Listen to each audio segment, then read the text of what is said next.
오늘 캄보디아 경찰서에 구금된 한국인 2명이 추가로 국내로 송환됐습니다. 네, 정부는 남은 구금 한국인 60여 명에 대해서도 송환 계획을 밝혔는데요. 남은 절차와 사법적 처분에 대한 전망을 김은배 전 서울경찰청 국제범죄수사팀장 이고은 변호사와 함께 살펴봅니다. 어서 오십시오. 어서 오세요. 안녕하세요.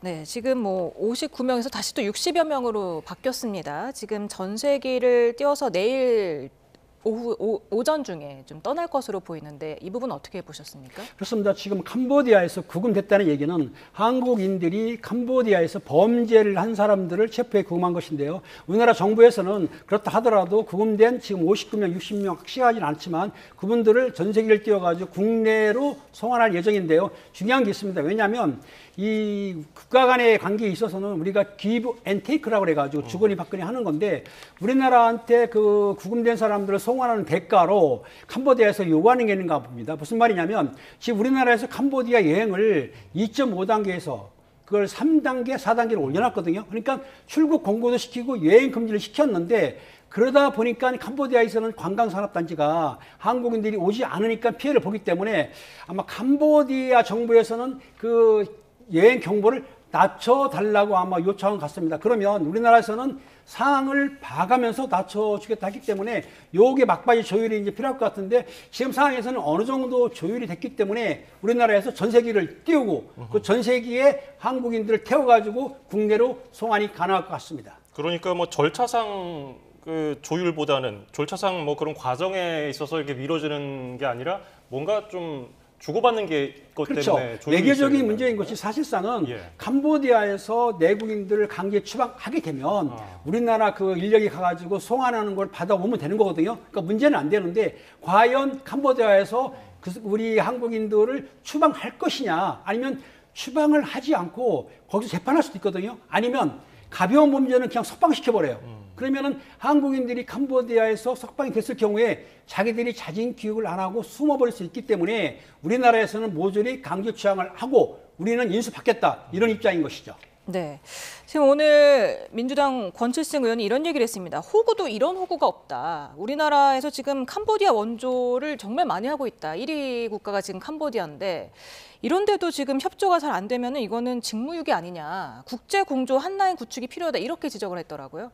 그렇습니다. 국제공조라고 한다면 아시다시피 ICPO라고 해가지고 국제형사경찰기구에 가입이 됐습니다. 그래서 보통 국제공조를 할 때는 인터폴을 통해가지고 우리가 자료 요청이나 아니면 수배자 도주할 경우에 송환 요청하는 건데 실제 가장 중요한 게 뭐냐면 캄보디아에 있는 수사관들이 한국인들 상대로 해가지고 구출 구호 작전을 본인들이 안 하면 못하는 거예요. 그런데 우리나라에 가 있는 주재원들이 경찰관이 3명이 있습니다. 지금 있지만 그 경찰관들은 캄보디아에서 수사권이 없기 때문에 결론적으로 수사에 동참할 수는 없다. 단지 요청만 할 뿐이죠. 그러니까 한국인들이 피해를 본다 하더라도 캄보디아 수사기관에게 한국인들이 피해를 보고 있으니까 이걸 도와달라고 할 뿐이지 직접 수사에 참여할 수 없다. 왜? 주권을 침해하기 때문에. 그런데 우리나라에서 지금 ODA라 해가지고 공적 자금이 많이 들어갔습니다. 그런데 캄보디아에서는 우리나라한테 그런 자금을 받으면서도 왜 우리나라 국민들을 보호 안 하냐 이렇게 말할 수는 있는데 여기에 제가 알기로는 정치적 문제가 있다고 봅니다. 왜냐하면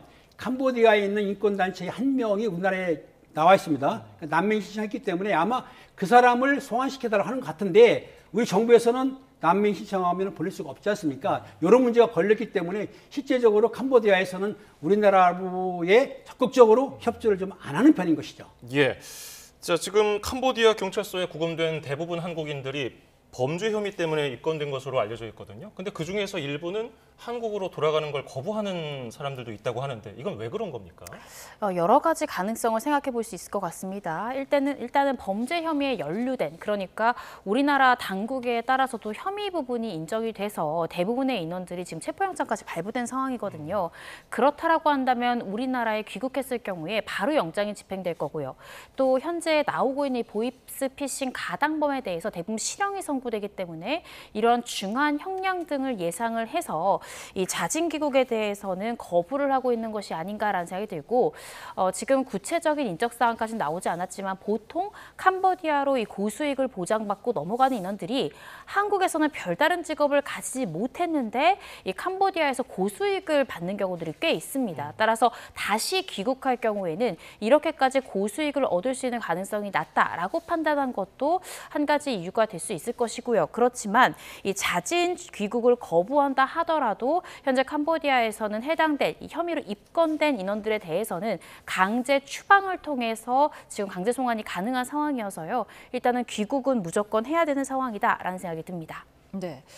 이들을 인도할 경찰들도 이제 전 세계로 타고 갈 텐데 어느 정도 인원이 적당하다고 보십니까? 원래 호송 인원은 피해자 1명당 2명이 붙게 돼 있는데 실제적으로 59명, 60명이나 한다면은 120명 상당히 가야 되는데 아마 그 경찰청에서 그런 인원을 감당하기는 쉽지는 않습니다. 왜냐하면 경찰청 인원이 부족하기 때문에 지방청이라든지 경찰서 인원을 받아야 되는데 실제적으로 그 타고 오는 게 전세기 아닙니까? 비행기에서 뛰어내릴 수는 없기 때문에 120명이 가지 않고 반적인 숫자만 간다 하더라도 송환은 될 것 같으니까 그 1인당 2명이 정상이지만은 좀 더 유동적으로 해가지고 한 반 정도의 인원을 가지 않을까 그 생각이 듭니다. 예. 그러면 이 인원들이 전세기에 타는 순간 체포되는 겁니까? 그 두 가지가 있는데요. 예. 강제 추방해서 전세기에 타는 순간 그걸 우리나라 영토로 보기 때문에 체포영장이 집행을 가능합니다. 아니면은 전세기에 태워서 한국 공항에 왔을 때 체포도 가능한데 변호사님 아시겠지만 체포 후에 48시간 내에 우리가 조사를 끝난 다음에 영장을 치든지 아니면 불구속을 해야 하기 때문에 시간이 급박한 상황이에요. 그래서 아마 제 생각인데 전세기에 타는 순간 체포영장을 집행해서 하나 시간이 걸릴 거 아닙니까? 그러니까 국내에 도착하면은 재빠르게 각 경찰서에 분산을 시켜서 조사를 할 것으로 보입니다. 네, 그럼 이들에게 적용될 혐의와 나중에 처벌 수위는 어느 정도로 예상하십니까? 지금 이들이 아마 가담된 것이 단순히 어떤 1인의 범죄는 아닐 겁니다. 범죄 단체에 가입이 되어서 이 보이스피싱 등의 사기 범행을 저질렀을 가능성이 상당히 높기 때문에 범죄 단체 가입죄 또 사기죄 공동정범 등으로 처벌될 가능성이 굉장히 높을 것 같고요. 또 중간에 어떤 통장이나 접근 매체를 이용한 인원이 있었다라고 하면 이 전자금융법 위반 등의 혐의까지도 검토해 볼 수 있을 것 같습니다. 그런데 이 해당된 지금 인원들이 아마 여러 가지 로맨스 스캠이라든지 보이스피싱이라든지 다양한 이 전자금융과 관련한 범죄를 저질렀을 것이기 때문에 기본적으로는 사기죄가 공통적으로 적용될 가능성이 굉장히 높다라는 생각이 듭니다. 예. 그리고 저희 YTN이 단독 보도해드린 내용이었는데 이 범죄단지에서 오가는 한국인 3명 중에 2명이 다리를 절고 있었다는 그런 증언이 나온 거예요. 이게 물론 뭐 경찰 조사를 받겠지만은 뭐 치료가 먼저 이루어집니까? 그 절차는 어떻게 됩니까? 이제 피해가 이제 상처가 있을 경우에는 치유하는 건 맞는데 이 사람들이 중환자가 아니기 때문에 병원에 입원해 가지고 중환자일 경우에는 진술을 받을 수는 없지만 다리 저는 정도라고 한다면 간단하게 치료한 뒤에 경찰서에서 진술이 가능하거든요. 그러니까 지금 상황에서는 저 다리 저는 사람들에 대해서는 조사가 가능합니다. 지금 구금된 60여 명을 데려오는 것보다 사실 더 중요한 거는 납치 감금된 사람들을 구출해서 오는 거 아니겠습니까? 네. 이 부분은 어떻게 진행이 된다고 보십니까? 저는 사실은 이 구금된 한국인들을 지금 송환해 오는 것은 사실 큰 문제가 아니라고 봤고요. 지금 현지에 지금 우리나라 경찰까지 간 것은 현재 구금된 상태의 인원들을 송환시키려는 목적보다는 추가적인 범죄 한국인 피해자가 있는지를 점검하고 있다면 현지 경찰과 공조해서 빠르게 가해자를 검거하고 또 구금되어 있고 고문당하고 있는 한국인들을 구출해 오는 것이 굉장히 중요하다고 생각이 듭니다. 아마 구금된 인원들과 동시에 현지 캄보디아 경찰들과 공조해서 지금도 계속해서 이 범죄 단체들을 추적하고 추가 피해자가 있는지를 확인하는 과정일 텐데요. 이 부분에 대한 신속한 수사가 필요합니다. 다만 지금 계속해서 언론에 보도되는 바에 따르면 이 캄보디아에 주둔하고 있던 범죄 단체들이 빠르게 이 국경을 통해서 다른 외부 국가들로 지금 유출이 일어나고 있다라는 보도가 나오고 있습니다. 따라서 조금 더 빠르게 이 캄보디아 경찰들과 다른 범죄 단체에 소속이 되어서 현재 이 감금되고 구금된 이런 피해자들이 있는지에 대한 빠른 수사가 필요한 그런 상황입니다. 예, 저희도 이 내용을 보도해드렸었는데 캄보디아 당국이 단속한다는 정보가 샜는지 이 범죄 조직들이 급하게 떠난 그런 흔적을 발견할 수가 있었거든요. 그럼 어디로 가느냐? 다른 나라로 가느냐? 방금 말씀하신 것처럼요. 아니면 그 지역 내에서 더 찾기 어려운 곳으로 숨어드느냐? 그러면 어떻게 추적합니까? 그렇습니다. 지금 두 가지 방법이 있는데 사실상은 캄보디아 내에서 깊은 산속으로 갈 수도 있고 캄보디아 인접 뭐 알다시피 베트남, 태국 아니면은 미얀마라든지 라오스 이런 데 하고 있거든요. 가는데 사실상 추적하기가 힘든 게 뭐냐면 그 위성 추적을 한다든지 아니면 휴대폰 추적하기가 상당히 힘들거든요. 그러다 보니 어떤 첩보를 했어야 되는데 실제적으로 캄보디아 수사기관이 그렇게 적극적으로 추적도 가능하지도 않고 또한 일설에 의하면 캄보디아 수사관들이 범죄 조직을 묵인 방조하는 게 아니라 결탁도 돼 있다고 하니까 아마 그 찾기는 쉽지 않을 것 같습니다. 그렇다 하더라도 우리나라는 압박을 해야 되지만 결론적으로 캄보디아 경찰이 수색을 해야 되는데 추적을 해야 되는데 아마 캄보디아 수사기관이 적극적으로 수색을 하기는 힘들기 때문에 실제적으로 이 범죄 조직이 다른 나라 국경을 넘어간다든지 아니면 깊이 숨어 들어가면 당분간은 찾기가 매우 힘들 거로 보이죠. 네. 혹시 뭐 위성 사진으로 추적을 한다던가 지켜본다든가 그런 걸 할 수는 없는 겁니까? 위성 사진을 받으려고 한다면은 미국의 도움이 필요한 것 같은데 아마 미국에서 그 도움까지 줄 줄은 모르겠지만 그리고 캄보디아 내정 문제이기 때문에 외국에서 위성 사진을 촬영해가지고 볼 수는 없고요. 캄보디아 자체에서는 위성을 찍어서 보낼 정도의 수사 기능이 없기 때문에 실제적으로 말씀하신 대로 위성 추적을 해서 그 범죄 단체를 추적한다. 요거는 상당히 어려울 것 같습니다. 예. 그러니까 캄보디아가 아닌 다른 나라, 뭐 태국이나 베트남, 미얀마로 이 조직들이 흘러 들어간다면은 뭐 인터폴에 뭐 공조를 요청한다든지 여러 가지 방법이 또 있습니까? 그렇죠. 인터폴 수사를 요청할 수 있는데요. 알다시피 태국이라든지 베트남 관계 같은 경우에는 인터폴 수사가 어느 정도 유지가 됩니다. 제가 이제 그 베트남 가가지고 유치를 했거든요. 그러다 보니까 그렇지만 라오스, 미얀마 이런 나라는 사실상은 인터폴 가입을 했지만은 굉장히 소극적이에요. 그래서 인터폴 요청을 한다 하더라도 그쪽의 수사기관이 적극적으로 이 범죄 조직을 추적하거나 공조사를 하기는 상당히 어려워 보입니다. 네. 그런데 지금 이 시간까지도 계속해서 구인 광고는 나오고 있거든요. 단속을 좀 비웃는 듯한 그런 모습도 보였는데 이거 어떻게 해야 합니까? 이 부분에 대해서 오늘 대통령실에서도 이재명 대통령이 이런 부분들에 대해서 단순히 캄보디아뿐만 아니라 이 동남아 전체 국가에 대해서 온라인상에 퍼지고 있는 유인 광고에 대해서 긴급 삭제 조치를 적극 검토하라라는 지시가 나왔습니다. 지금까지도 이 모집책에 대한 공고, 구인글이 계속해서 올라오고 있는데 빠르게 정부를 통해서 긴급 삭제 조치가 이루어져야 될 것이고요. 또 지금 대대적으로 언론에 보도되기 때문에 사실상 해당 글을 보고 불법인 것을 모르고 가담해서 캄보디아로 넘어가는 인원은 더 이상 발생하지 않을 것 같고요. 또 지금 계속해서 인천공항에서도 캄보디아로 출국을 할 때, 특히 젊은 사람들이 출국을 할 때 왜 출국을 하는지에 대해서 계속 묻고 있고 또 불법적인 일에 연루될 가능성이 있는 사람에 대해서는 출국하지 못하는 조치가 계속해서 이루어지고 있기 때문에 빠르게 이 해당 글에 대한 긴급 삭제뿐만 아니라 이 공항에서도 이런 조치들이 계속 이어져야 되지 않을까라는 생각이 듭니다. 예.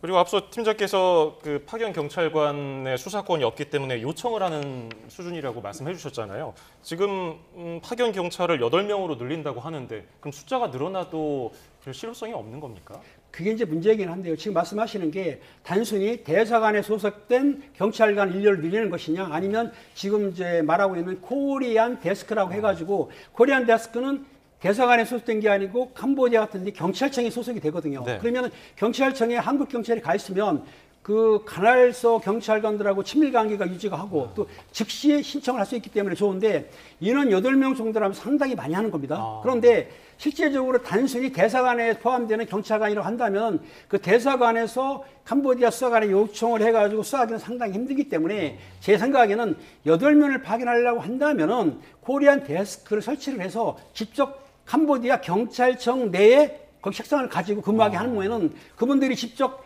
수사는 못하더라도 공조 수사는 가능하고 또 그리고 같이 현장에 갈 수는 있거든요. 예. 그렇기 때문에 아마 8명 정도는 증언하는 건 상당히 증언했는데 이 방법이 즉 코리안 데스크에 설치하는 게 중요한 것이지 단지 대사관에 파견하는 거는 저는 옳지 않다고 봅니다. 네. 지금도 구인 광고가 계속되고 있는데 이걸 거꾸로 이용해서 잠입할 수는 없는 겁니까? 지금 함정 수사를 말씀하시는 건데 네. 실제적으로 해외에 가서 우리 경찰관들이 잠입한다는 얘기는 영화에서는 가능해요. 하지만 실제적으로 우리 경찰이 위장해서 캄보디아에 가게 되면은 거기에 수사권이 없습니다. 할 수가 없는 것이기 때문에 그럼 민간인 신분으로 해야 되는데 위험성이 따르는 것이죠. 왜냐하면 거기에서 한국 경찰이 유장해서 갔는데 납치가 되면은 실제적으로 오히려 피해를 볼 수도 있고 고문이나 협박을 당할 수 있는데 그 연락을 캄보디아 경찰한테 할 수가 없는 거예요. 그러니까 지금 말씀하신 얘기는 위장 수사에서 할 수는 없는 것이고 실제적으로 우리가 캄보디아 수사기관한테 요청을 해서 적극적으로 수사를 해달라. 이 방법이 가장 맞다고 생각이 듭니다. 예.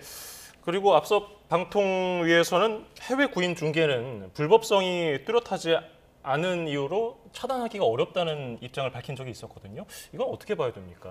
일단 해외 구인글이라고 해서 100% 어떤 불법적인 범죄와 연루됐다라고 단정하기는 어렵다라는 취지인 것 같거든요. 그렇지만 지금 대통령실에서도 특히 동남아 국가에 대해서 긴급 구인글에 대해서는 즉시 삭제 조치를 하라라고 지금 나온 만큼 지금 불법성이 많은 글인지 아닌지에 대한 판단을 선행하는 것이 아니라 지금 캄보디아와 이 동남아 국가에 대해서 고수익을 미끼로 한 구인글에 대해서는 좀 빠르게 삭제 조치 등이 이루어지는 것이 맞다는 생각이 들고요. 그리고 저는 조심스럽게 추측을 해보자면 실질적으로 이 캄보디아를 유인하는 모집 글을 실질적으로는 캄보디아 범죄 단체에 있는 한국인이 작성했을 가능성이 저는 상당히 높다는 생각이 듭니다. 그래서 혹시나 이 구인글에 올라온 카페랄지 아니면 해당 사이트를 이 범죄 단체들과 연루된 조직에서 혹시 이러한 온라인 사이트를 만들고 운영하는 것은 아닌지 이런 부분들에 대해서도 수사기관이 계속 수사를 확대해 나갈 가능성이 있다는 생각이 들고요. 또 이 부분에 대해서 운영진에게도 빠르게 삭제 조치하지 않을 경우에 이 사기의 방조범 등으로 처벌될 수 있는 이런 경각심을 불러일으킬 수 있는 경고 또한 필요한 상황이 아닌가라는 생각이 듭니다. 네, 장집이라고 불리는 대포통장 모집책이 잠시 지나가는 태풍이다. 대포통장에 장주가 간다고 우기면 막을 방법은 없다. 이렇게 또 자세하게 또 단속을 이렇게 회피하는 그런 지시도 하던데 이들에 대한 추적 그리고 처벌을 좀 강화해야 되는 거 아닌가 이런 우려도 있더라고요. 그렇습니다. 대포통장이라는 건 내 통장을 타인에게 쓰게 건네거나 팔아는 걸 갖다가 대포통장이라고 하는데 중요한 건 이건 있습니다. 우리나라에서도 지금 대포통장 얘기가 나오고 많은 사람들이 통장을 팔고 있는데 그렇게 해서 모집해서 외국으로 가져가는 수가 있습니다. 하지만 요거는 대포통장을 실제적으로 건네줘야만이 범죄가 되는 것이거든요. 말만 해서 건넬게 이거 처벌 못하니까 중요한 거는 대포통장을 범죄 조직에서 그 대포통장으로 이체를 받아가지고 사용을 해만 범죄가 되는 것인데 그걸 모집한다고 해가지고 모집하면 처벌을 받겠지만은 그 실제적으로 범죄가 드러나야만 되는데 단순히 모집하기 전까지 또 범죄에 사용하기 전까지는 경찰에서 인지할 수도 없고 사실상 처벌하기가 힘들기 때문에 아까 그 변호사님 얘기한 대로 이런 글을 올리거나 구인구직 대포통장을 모집하는 글이 올릴 경우를 차단하는 게 가장 좋은데 차단이 안 되면 실제적으로 수사하기가 매우 힘든 것이죠. 예. 그리고 편도 항공권을 가지고서 캄보디아로 출국하려던 10대가 이제 출국을 포기하게 된 사례도 전해졌는데 근데 이미 그 10대 정보는 범죄 조직에 들어갔을 수도 있고요. 이게 보복을 할 수도 있잖아요. 그때 이 사람을 보호해 줄 수 있는 그런 장치들이 있습니까? 보호 장치는 실질적으로 캄보디아에 있는 조직들이 한국에 와서 피해를 주지 않는 한 쉽지 않고요. 알다시피 한국에 있는 범죄 조직하고 연계가 됐을 겁니다. 그러다 보니까 한국에 있는 조직들이 위해를 갈 수는 있는데 우리나라 경찰력이 많지가 않습니다. 그렇기 때문에 실질적으로 위험성이 존재가 약하면은 신변보호하기가 상당히 힘듭니다. 최근에는 무슨 보이스피싱이 아니라 그 아시겠지만 그 사람 따라다니는 거 있죠? 예. 그걸 뭐라고 부르죠? 스토킹 아닙니까? 스토킹. 예, 잘하시네. 스토킹 범죄는 중요하기 때문에 하지만은 보이스피싱 범죄를 해가지고 신변 보호는 없거든요, 사실. 그래서 요것까지는 경찰이 그렇게 한계가 있기 때문에 쉽지는 않다. 단 연락이 와서 목숨을 위협하거나 생명을 위협할 정도로 한다면 가능은 합니다. 네. 그리고 그제 30대 남성의 캄보디아 출국을 경찰이 인천공항에서 제지를 했고 어제 저녁에도 20대 남성이 제지를 당하고 3시간가량 경찰 조사를 받았는데 이와 관련해서 오후에 또 텔레그램에서 운영된 대포통장 모집 대화방에 올라온 출국 실패, 내일 2명, 일요일 1명 다 취소해야 하네. 일단 이걸 이 사람이 썼는지 연관이 되는지 확인하기 위해서 휴대전화를 좀 보자 했더니 안 된다고 그냥 거부를 하고 끝났거든요. 이 부분은 어떻게 해야 됩니까? 네, 아직까지 그 출국을 하려다가 실패했던 인원이 사실은 피의자 신분인 경우에는 압수수색 영장 등을 집행해서 본인이 거부하더라도 강제로 휴대전화를 취득하고 포렌식을 하거나 실제로 열람을 하거나 이런 것이 가능하지만 단순히 캄보디아로 출국하려다가 실패했다. 그리고 굉장히 수상해 보인다라는 점만으로 안 보여주겠다는 휴대전화를 대신 억지로 볼 수는 사실은 없는 거거든요. 그래서 일단 이 해당 인원에 대해서 참고인으로 일단 소환을 해서 조사를 벌일 필요가 있고요. 또 범죄 혐의점이 나올 경우에는 피의자로 전환해서 휴대전화 등에 대한 압수수색, 또 포렌식 이런 작업을 통해서 실제적으로 이 범죄 조직과의 연관성 등을 확인해 봐야 되지 않을까라는 생각이 듭니다. 예. 그리고 이제 캄보디아로 직접 들어가기 어려우니까 뭐 주변국을 통해서 뭐 흔히 뭐 비자런이라는 뭐 용어도 있더라고요. 그런 것들은 어떻게 막습니까? 그건 우리나라에서 뭐 할 방법이 없습니다. 왜냐하면 캄보디아를 못 가니까 역국가 라오스라든지 미얀마 아니면 태국 가서 갈 수 있지 않습니까? 예, 요거는 그 베트남이라든지 태국이라든지 라오스의 국가의 문제이기 때문에 우리나라가 그것까지 막을 수는 없지 않습니까? 그러니까 그런 꼼수를 부리는 것인데 어찌됐든 직접 캄보디아에 가는 걸 막는다 하더라도 범죄 조직이라든지 범죄를 하려는 사람이 타국에 가서 캄보디아를 입국한다든가 하는 것은 실질적으로는 막기가 매우 어렵습니다. 네. 그리고 앞서서 주 캄보디아 대사관이 좀 범죄 남지 감금 신고를 한 이들의 메일에 답장을 하지 않거나 아니면 사법 권한이 없다는 이유로 책임을 회피했다는 비판을 받아왔는데 이 대사관이 어떻게 했어야 한다고 보십니까? 지금 말씀하시는 거는 캄보디아 주 한국 대사관을 말씀하시는 건데 캄보디아에 한국 대사관이 있습니다. 그런데 실제적으로 우리나라 외교부에 피해자가 신고를 해도 외교부는 경찰 수사권이 없기 때문에 못하고 캄보디아에 있는 주 한국 대사관도 실제적으로 말씀드리면은 그렇게 적극적으로 경찰 수사를 할 수가 없습니다. 왜냐하면 거기에 경찰 영사가 있어요. 3분이 계신데 그분들이 대사관 소속이기 때문에 수사권이 없기 때문에 직접 수사가 안 되고 그 피해 사실을 받아가지고 캄보디아 수사 당국에 요청하는 수밖에 없는데 캄보디아 수사 당국에서 요청을 받아도 움직이지 않은 방법이 없는 거예요. 그래서 사실은 우리나라에 그 국제범죄수사대가 있었는데 지금 축소가 됐습니다. 국제범죄수사대 경찰청에 신고하게 되면은 바로 인터폴 통해서 공존할 수는 있는데 그 부분이 좀 아쉬웠던 거예요. 그러니까 피해자 입장에서는 외교부라든지 대사관에 연락을 했지만 대사관에서 소속된 경찰 인력 3명이 있으니까 그분들에게 즉시 요청을 했어야 되는데 왜 그 부분을 안 했는지는 의심이 가지만 이 피해자 입장에서는 다급하니까 막 요청했지만은 아마 대사 입장에서 볼 때는 시간을 가지고 거기에서 신고를 하라고 했다는데 요거는 좀 확인을 해봐야 할 것 같습니다. 왜냐하면 대사관에서 피해 신고 받게 되면 당연히 캄보디아 수사기관에 요청해야 되는데도 불구하고 본인한테 캄보디아 경찰에게 신고해라 했다? 요거는 좀 문제가 있는 것이죠. 예. 자, 그리고 이번에 캄보디아 내 범죄단체에 가담한 사건에 대한 판결은 어땠는가 살펴보니까 최근 1년간 1심 판결 14건 중에서 피고인은 모두 실형을 선고받았는데 그 수준은 어느 정도입니까? 굉장히 형량이 중하게 나오는 편입니다. 일단은 본인이 강요를 받아서 이런 행위를 하게 됐다라고 이야기를 하더라도 대부분 실형이 선고가 되고 있고요. 구체적으로 몇 가지 케이스를 설명을 드린다면 울산지방법원에서 나온 판결인데요. 2023년 11월에 지인을 통해서 제안을 받고 실질적으로 이 콜센터 상담 일을 약 3개월 동안 했던 사람입니다. 이 사람 같은 경우에 피해자를 유인하는 역할을 실제로 수행했는데 형량 자체가 징역 4년의 실형이 선고되는 이제 중형을 선고받았고요. 뿐만 아니라 대전지법에서 실질적으로 콜센터였던 상담원 역할을 한 것도 아니라 이 중국인 조직원이 작성했던 이 주식 리딩 사기의 이 문구를 한국어로 번역하고 교정한 사람한테도 징역 5년 6개월이라는 중형이 선고되었습니다. 그래서 굉장히 선고 형량이 높고 실질적으로 실형이 선고된다라고 예상해 볼 수 있고요. 아마 이런 부분들 때문에 현재 캄보디아에 구금된 인원 중에 자진 귀국을 나는 원치 않는다라는 의사를 표명한 사람도 있었던 것이 아닌가라는 생각이 듭니다. 네. 그리고 앞서도 말씀드렸지만 어제와 그제 계속해서 인천공항을 통해서 캄보디아로 가려던 사람들이 제지가 됐잖아요. 이 정도면은 이제 이게 안 좋은 일이라는 걸 알면서도 가는 거 아닌가? 왜 이렇게까지 가려고 하는 건지 좀 의문이 드는데요. 그러니까 국내에서 취업이 힘들고 실업자라든가 신용불량자 같은 경우에는 국내에서 취업이 힘들기 때문에 유혹이 들어옵니다. 캄보디아라든지 외국에 가게 되면 한 달에 2천만 원, 3천만 원 벌고 20억 이상 번다 그러면은 누구나 혹한 마음이 있지 않습니까? 그런데 중요한 중요한 건 이건 있습니다.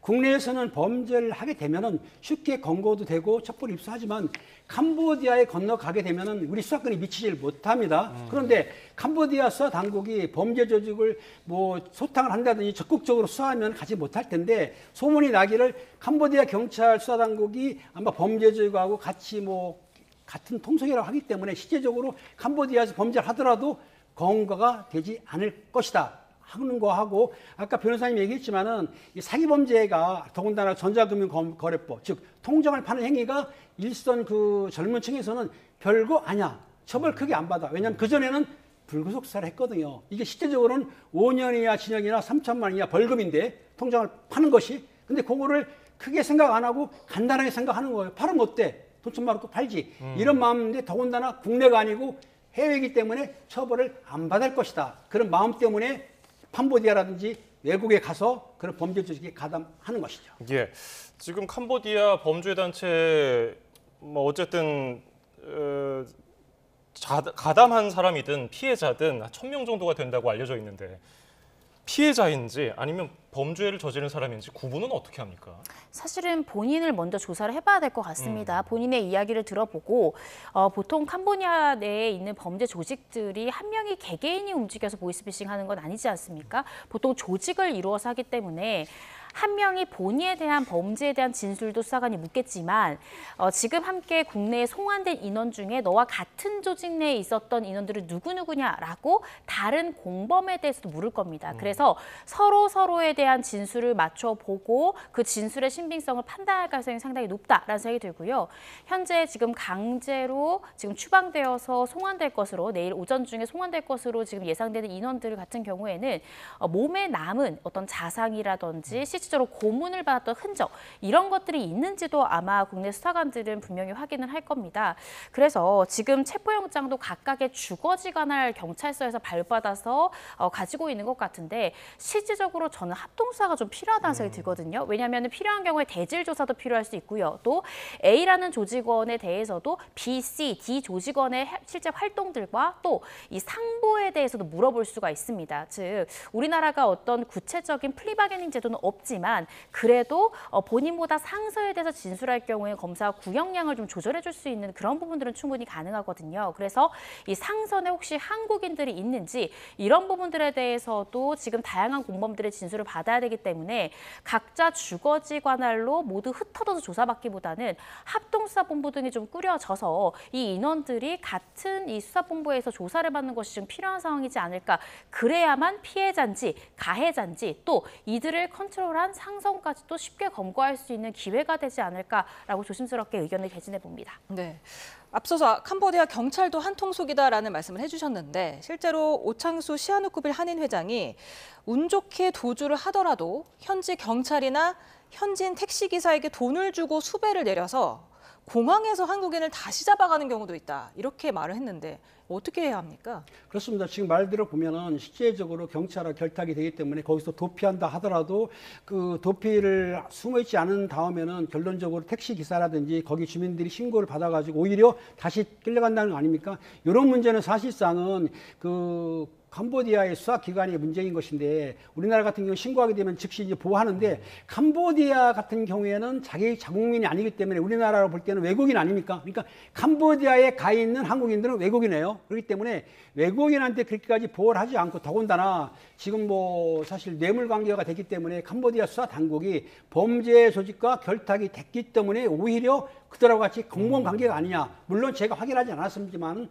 그런 말이 나오기 때문에 실제적으로 피해 온 사람들이 진술이 그렇다고 한다면은 캄보디아 수사 당국이 적극적으로 수사하지 않는 한 이 방법은 해결하기가 매우 힘들다고 보이는 것이죠. 예, 지금 이 캄보디아 범죄 단지에서 최상위에 있는 그러니까 핵심 배후는 어떻게 지금 알려진 게 있습니까? 지금 나오는 것은 실제적으로 캄보디아가 중국계 아닙니까? 그러다 보니 중국에 있던 혹시 들으셔볼지 모르겠지만 삼합회라고 있습니다. 범죄 조직인데 범죄 조직들이 카지노 리조트 때문에 상당히 캄보디아에 들어와 있었습니다. 그 조직들이 캄보디아의 경제권을 쥐고 있기 때문에 실제적으로 친중계 그 삼합회 조직 본적표도 들어와 있고 일설에 의하면 일본의 야쿠샤도 들어와 있고 물론 한국의 조직 폭력들도 가 있긴 있습니다. 하지만 소수인 것이죠. 대부분 장악하는 것은 중국계 삼합회 조직 일원들이 그 회사를 유명한 회사 아니면 건실한 기업으로 위장을 해가지고 범죄 조직을 운영하는 거로 지금 알려지고 있습니다. 네, 오늘 국회 행안위 경찰청 국정감사가 있었는데 이 자리에서 윤석열 정부 시절 외사국 폐지가